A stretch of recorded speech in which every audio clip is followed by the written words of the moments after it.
भारत और अमेरिका के बीच trade deal का बड़ा राज अब सामने आया है।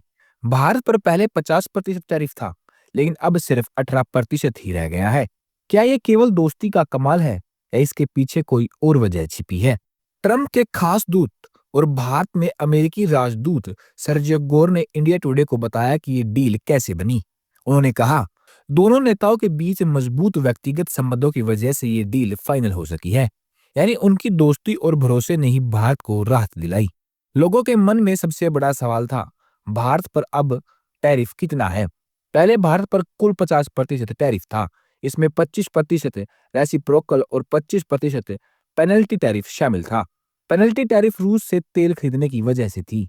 सर्जी गोर ने कहा, इस प्रक्रिया में थोड़ा समय लगेगा। बहुत सारे पेपर वर्क और तकनीकी काम है। भारत के रूस के प्रति रुख को देखते हुए चीजें फाइनल होंगी, लेकिन फाइनल नंबर 18% ही रहेगा।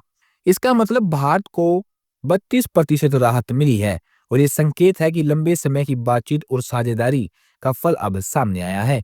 ये डील सिर्फ व्यापार की नहीं है, ये दोस्ती और भरोसे की कहानी है। सर्जियो गोर ने कहा, राष्ट्रपति ट्रंप भारत के प्रधानमंत्री नरेंद्र मोदी की बहुत इज्जत करते हैं और उन्हें अपना मित्र मानते हैं।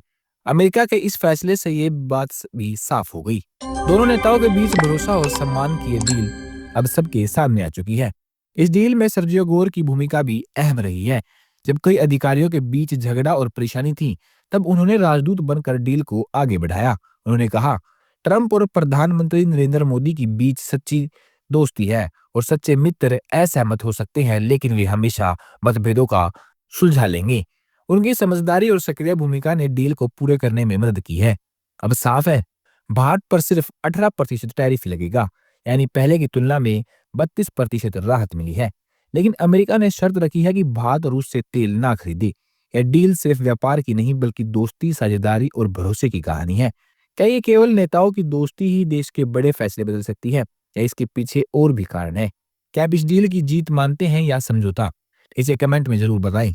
वीडियो को लाइक और सब्सक्राइब करना न भूलें ताकि हर बड़ी खबर आप तक सही समय पर पहुंच सके। मिलते हैं अगली बड़ी खबर में, तब तक के लिए जय हिंद।